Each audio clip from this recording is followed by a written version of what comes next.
आज से हम स्टार्ट करते हैं अपना एक्सेल का सफ़र बिल्कुल जीरो से, स्टेप बाय स्टेप। अगर आज से पहले आपने कभी एक्सेल ओपन नहीं किया तो परेशान ना हो, ये प्लेलिस्ट आप लोगों के लिए है। इस प्लेलिस्ट में हम एक्सेल को बिल्कुल जीरो से स्टार्ट करेंगे और इसको एडवांस लेवल तक लेके जाएंगे। तो चलिए स्टार्ट करते हैं। सबसे पहले मैं इंट्रोडक्शन से स्टार्ट करूंगा। ये एरिया जो आपके सामने नज़र आ रहा है, इस एरिया को इंटरफेस कहते हैं।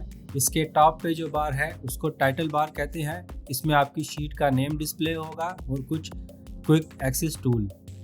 उसके जो नीचे एरिया है इसको रिबन कहते हैं। ये मेन एरिया है एक्सेल का। इसी रिबन के अंदर डिफरेंट टैब्स होते हैं और हर टैब के अंदर डिफरेंट फंक्शनैलिटी होती है, जो कि हम वक्त के साथ आगे वीडियोस में एक्सप्लोर करेंगे। उससे नेक्स्ट जो एरिया है इसको फार्मूला बार कहते हैं।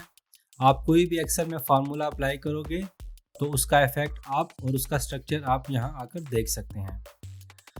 इसके बाद ये जो एरिया मैंने सेलेक्ट किया है इसको कॉलम कहते हैं। हर कॉलम का एक नेम होता है, लाइक ABCD। ये जो एरिया मैंने सेलेक्ट किया है इसको रो कहते हैं और हर रो का एक नंबर होता है, जैसा कि 1 2 3। अब मैं आपको बताता हूँ, ये जो एरिया हमने सेलेक्ट किया है ये कॉलम है, ये जो एरिया हमने सेलेक्ट किया है ये रो है, और इसके सेंटर में जो एरिया बन रहा है ये एरिया सेल कहलाता है। यानी कि सेंटर में कॉलम और रो के सेंटर में जो एरिया है उसको सेल कहते हैं, और इस सेल का एक नंबर होगा। मीन एक सेल कॉलम और रो से मिलकर बनता है, तो इसका जो नंबर है वो है D column and row 8। D column row number 8, सो इसका नंबर है D8। इसके बाद नीचे चलते हैं। कुछ शीट टैब्स हैं। जितनी आप शीट्स बनाएंगे हर शीट का एक नेम होगा बाय डिफ़ॉल्ट, और आप इसको चेंज भी कर सकते हैं। जैसे शीट 1 ये शीट टैब्स हैं, नेक्स्ट शीट, अदर शीट, और ये जो प्लस का साइन आपको नज़र आ रहा है, अगर इस पर आप क्लिक करेंगे तो आप न्यू शीट भी इंसर्ट कर सकते हैं। मैं क्लिक करके दिखाता हूँ, ये देखिए शीट इंसर्ट हो गई। अब आप इस शीट का नेम भी चेंज कर सकते हैं।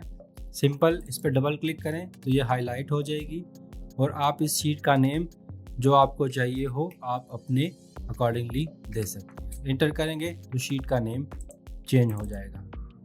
जैसे मैं इसको करता हूँ मेन शीट, और सेव करना बिल्कुल सिंपल है। आप सेव पे प्रेस करेंगे तो ये शीट सेव हो जाएगी, और अगर आप इस शीट को अपनी मर्ज़ी की लोकेशन पे सेव करना चाहें तो आप इस फाइल पे आ जाएंगे और फाइल में सेव एज क्लिक करेंगे। उसके बाद आप अपने सिस्टम पे जो लोकेशन सेलेक्ट करेंगे, लोकेशन सेलेक्ट होने के बाद आप किसी भी लोकेशन पे इसको सेव कर सकते हैं। जैसे कि मैं इसको यहाँ पे सेव करता हूँ। ये मुझसे पूछेगा आपकी शीट अगर ऑलरेडी एग्जिस्ट है। जी मेरे पास ऑलरेडी एक शीट अवेलेबल है, मैं यस कर दूंगा तो ये इसके ऊपर सेव हो जाएगी। बेसिकली हम एक्सेल को डेटा रिकॉर्ड करने के लिए यूज़ करते हैं। तो चलिए एक्सेल पे कोई भी काम करने से पहले हमें एक डेटा की ज़रूरत है। चलिए हम अपना डेटा मेंटेन करते हैं।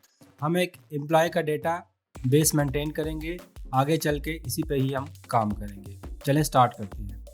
कोई भी डेटा एंटर करने के लिए आपने जो सेल सेलेक्ट किया होगा उस पर आप क्लिक करें। क्लिक करने के बाद आप सिंपल कीबोर्ड से टाइपिंग करेंगे, जैसा कि एम्प्लॉय ID।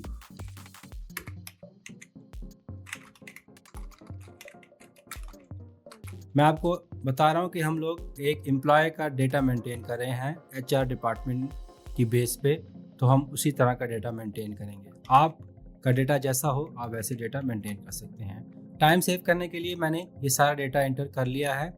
कोई भी डेटा आप एंटर करेंगे तो सबसे पहले उसका हेडर या टेबल का टाइटल होना ज़रूरी है। अब इसको आप एडजस्ट करें। ये जो आपके पास, अब हम इसके अंदर डेटा फिल करेंगे, एम्प्लॉय का एक्चुअल डेटा। सबसे पहले हमारे पास है एम्प्लॉय 001। पहली एम्प्लॉय ID हमारे पास 001 है।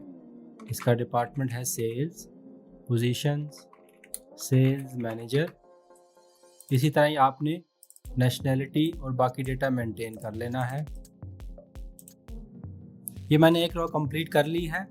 अब मैं टाइम सेव करने के लिए बाकी सारा डेटा भी इसी तरह एंटर कर लूँगा, जैसा कि एम्प्लॉय 002 और इसी तरह ही हम चलते जाएंगे। अब हमने यहाँ पर एक डेटा मेंटेन कर लिया है जो कि एक एम्प्लॉयज़ का डेटा है। इसके अंदर ऑलमोस्ट 10 एम्प्लॉयज़ हैं, उन सब के डिपार्टमेंट, उनकी पोजीशन, नेशनैलिटी, किस सिटी से उनका ताल्लुक़ है, हायर डेट, एक्सपेक्टेड सैलरी, ये रियल सैलरी नहीं है, जस्ट आपको बताने के लिए है, और उनका स्टेटस, वो कंपनी में एक्टिव है, ऑन वेकेशन है या टर्मिनेट हो चुके हैं। तो यहाँ तक हमने अपना एक बेसिक डेटा एंट्री का प्रोसेस कंप्लीट कर लिया है। नेक्स्ट पार्ट में हम अपने इंटर डेटा को मज़ीद प्रेजेंटेबल बनाएंगे, इसकी कुछ एडवांस फॉर्मेटिंग करेंगे ताकि ये रिपोर्ट्स के लिए काम आ सके। मिलते हैं नेक्स्ट वीडियो में। अगर आपका कोई भी क्वेश्चन हो फर्स्ट वीडियो के बारे में तो आप कमेंट्स करें।